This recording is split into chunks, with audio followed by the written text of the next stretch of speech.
So Indian cinema హిస్టరీలోనే చాలామంది film makers hits ఇచ్చారు, flops ఇచ్చారు.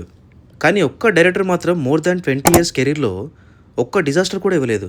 అదే ఎస్ఎస్ రాజమౌళి. అయితే ఇది లక్కా? లేదా స్టార్ హీరో సపోర్టా? లేక రాజమౌళి దగ్గర ఏదైనా సీక్రెట్ ఫార్ములా ఉందా? ఎందుకంటే సినిమా ఇండస్ట్రీలో బిగ్గెస్ట్ స్టార్స్ కూడా ఫెయిల్యూర్స్‌ని ఫేస్ చేస్తూ ఉంటారు. అండ్ లెజెండరీ ఫిల్మ్ మేకర్స్ కూడా ఫ్లాప్స్ తీసుంటారు. కానీ రాజమౌళి మాత్రం ఒక్క ఫ్లాప్ కూడా తీయలేదు. సో ఈ వీడియోలో మనం రాజమౌళి మూవీస్ గురించి కాదు, వై రాజమౌళి నెవర్ ఫెయిల్స్ అనేది అనలైజ్ చేద్దాం. I hope by the end of this video మీకు రాజమౌళి సక్సెస్ వెనకాల ఉన్న రియల్ సీక్రెట్ ఏంటనేది అర్థం చేసుకుంటారు.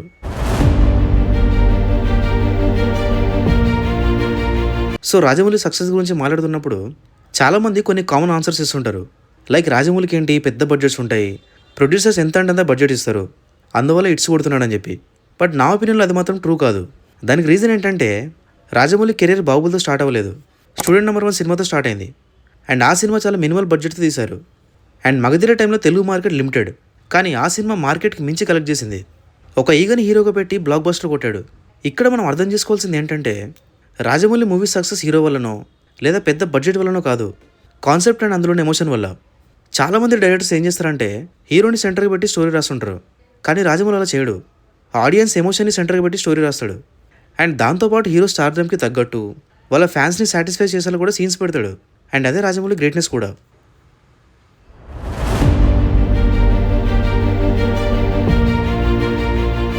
ఇది చాలా interesting point. Rajamouli story cell చేయడు, ఎమోషన్ సెల్ చేస్తాడు. ఎగ్జాంపుల్లో బాహుబలి తీసుకుందాం. బాహుబలిలో స్టోరీ ఏంటి? ఒక కింగ్డమ్, దానికి రాజెవరు అవ్వాలి. సింపుల్ స్టోరీ కదా. హాలీవుడ్లో ఇలాంటి సినిమాలు చాలా వచ్చాయి, కానీ మన వాళ్ళు ఎందుకు కనెక్ట్ అయ్యారు? స్టోరీ కోసం కాదు. ఎందుకంటే బాహుబలి 1 తర్వాత బాహుబలి 2 కోసం ఆల్మోస్ట్ 2 ఇయర్స్ వెయిట్ చేశారు. నెక్స్ట్ మహిష్మతి ఎలా ఉంటుంది, వార్ సీన్స్ ఎలా ఉంటాయని కాదు, కట్టప్ప బాహుబలి ఎందుకు చంపాడు అనే ఎమోషన్ కోసం. ట్రిపుల్ ఆర్ స్టోరీ కూడా తీసుకోండి, కొత్త కాన్సెప్ట్ ఏం కాదు. యాక్చువల్గా కొమరం భీమ్ కానీ అల్లూరి సీతారామరాజు కానీ ఇద్దరు ఫ్రీడమ్ ఫైటర్స్, కానీ రాజమౌళి ఫ్రీడమ్ ఫైటర్స్ తీసుకొని క్లెవర్గా ఫ్రెండ్షిప్ అనే ఎమోషనల్ యాంగిల్ని యాడ్ చేశాడు. ఇక్కడ ఆడియన్స్ చూస్తున్నప్పుడు వాళ్ళు ఫ్రీడమ్ ఫైటర్స్ అని మర్చిపోతారు.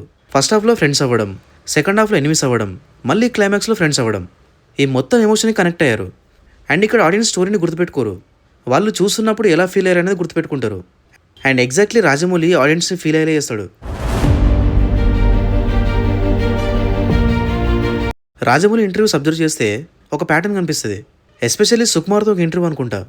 లైక్ సినిమా స్టార్ట్ అయిన 10 మినిట్స్లోనే ఆడియన్స్ని ఆ వరల్డ్లోకి తీసుకెళ్ళిపోవాలి.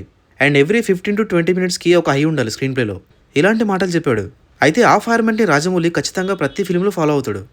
ఫర్ ఎగ్జాంపుల్ ట్రిపుల్ ఆర్లో సినిమా స్టార్ట్ అయిన 10 to 15 మినిట్స్లోనే రామ్ చరణ్ ఇంట్రో వస్తుంది. అండ్ అది మామూలు హై ఇచ్చే సీన్ కాదు. ఆడియన్స్ అటెన్షన్ ఎక్కడ డ్రాప్ అవ్వకుండా ఫస్ట్ నుంచి బుక్ చేస్తాడు రాజమౌళి.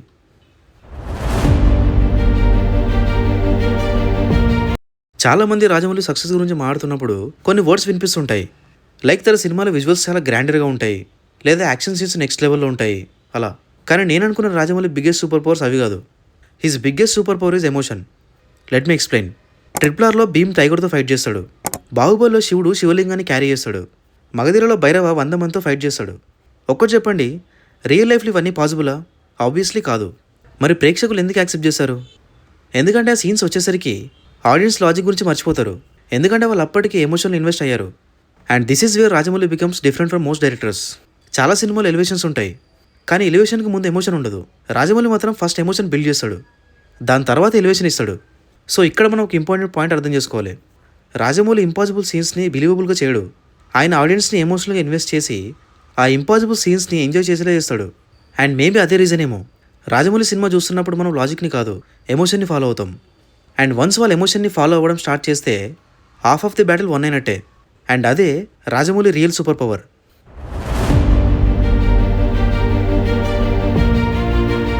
ఇక్కడ మీకు డౌట్ రావచ్చు, రాజమౌళి సక్సెస్ ఫార్ములా అందరికీ తెలిస్తే వేరే ఫిలిం మేకర్స్ ఎందుకు కాపీ చేయలేరని. అండ్ అదే interesting point. Like Prashanth Neel స్టైల్ని కాపీ చేయొచ్చు, అంటే డార్క్ కలర్ గ్రేడింగ్ పెట్టి, స్లో మోషన్ షార్ట్స్ పెట్టి, హీరోకి ఎలివేషన్స్ ఇస్తూ. అండ్ లోకేష్ ఎల్సీని కూడా కాపీ చేయొచ్చు. కానీ రాజమౌళి స్టైల్లో ఫిల్మ్ మేకింగ్ని కాపీ చేయడం మాత్రం ఆల్మోస్ట్ ఇంపాసిబులే. దానికి రీజన్ ఏంటంటే రాజమౌళి ఫార్ములా విజువల్స్లో ఉండదు, ఆయన ఫార్ములా స్క్రీన్ ప్లే స్ట్రక్చర్లో ఉంటుంది. లెట్స్ టేక్ బాహుబలి అనే ఎగ్జాంపుల్. సినిమా స్టార్ట్ అవ్వగానే శివుడి జర్నీ స్టార్ట్ అవుతుంది, తర్వాత అవంతిక, ఆ తర్వాత మహిష్మతి కింగ్డమ్, తర్వాత అమరేంద్ర బాహుబలి ఫ్లాష్ బ్యాక్. ఇలా ప్రతి సీన్ ఆడియన్స్ని నెక్స్ట్ సీన్కి పుష్ చేస్తుంది. అండ్ వాళ్ళకి బోర్డమ్ అనే ఫీలింగ్ రాదు ఎక్కడ. ట్రిపుల్ ఆర్లో కూడా same. Ram introduction, Bheem intro, friendship, conflict, betrayal, finally redemption. ఇలా ప్రతి స్టేజ్లో ఆడియన్స్కి ఒక క్వశ్చన్ ఉంటుంది సినిమా చూస్తున్నప్పుడు. ఒక విధంగా స్క్రీన్ ప్లే సైన్స్ అని చెప్పొచ్చు. Most of the film makers scenes రాస్తారు, కానీ రాజమౌళి జర్నీ డిజైన్ చేస్తాడు. And that's way Rajamouli is not just a successful director, he is a master story teller. So after analyzing Rajamouli films ఒకటి మాత్రం క్లియర్గా అర్థమైంది. అదేంటంటే Rajamouli never fails because of big budgets, Rajamouli never fails because of star heroes, and Rajamouli definitely never fails because of luck. ఆయన strength చాలా simple, అదే human emotion. Cinema ఇండస్ట్రీలో trends మారుతుంటాయి, టెక్నాలజీ మారుతుంది, ఏ వచ్చింది, అండ్ కొత్త ఫిల్మ్ మేకర్స్ వస్తూ ఉంటారు, కొత్త ఫిల్మ్ మేకింగ్ స్టైల్స్ వస్తూ ఉంటాయి. కానీ వన్ థింగ్ మాత్రం ఎప్పటికీ మారదు, అదే హ్యూమన్ ఎమోషన్. థియేటర్స్లో సినిమా చూస్తున్నప్పుడు ఆడియన్స్ నవ్వాలి, ఆడియన్స్ ఏడవాలి, ఆడియన్స్ గూస్ బంప్స్ ఫీల్ అవ్వాలి, అండ్ వాళ్ళు సినిమా అయిపోయి బయటికి వెళ్ళాక కూడా సినిమా గురించి మాట్లాడుకోవాలి. అండ్ ఎగ్జాక్ట్లీ రాజమౌళి అదే చేస్తాడు. అందుకే ఈగ లాంటి రిస్కీ కాన్సెప్ట్ కూడా వర్క్ అయింది. అందుకే బాహుబలి ఒక తెలుగు సినిమా అయినా కూడా పాన్ ఇండియా లెవెల్లో వెళ్ళింది. అందుకే RRR ఆస్కార్ వరకు వెళ్ళింది. సో ఫ్రెండ్స్, రాజమౌళి సక్సెస్ వెనక ఉన్న సీక్రెట్ గురించి మీరేమనుకుంటున్నారు? అండ్ నేను మిస్ చేసిన పాయింట్స్ ఏమైనా ఉన్నాయా? ఇవన్నిటి గురించి కమెంట్స్లో పక్కా చెప్పండి. అండ్ వీడియో నచ్చితే లైక్ చేయండి, షేర్ చేయండి, అండ్ ఛానల్ని సబ్స్క్రైబ్ చేసుకోవడం మాత్రం మర్చిపోకండి. Thank you for watching this video.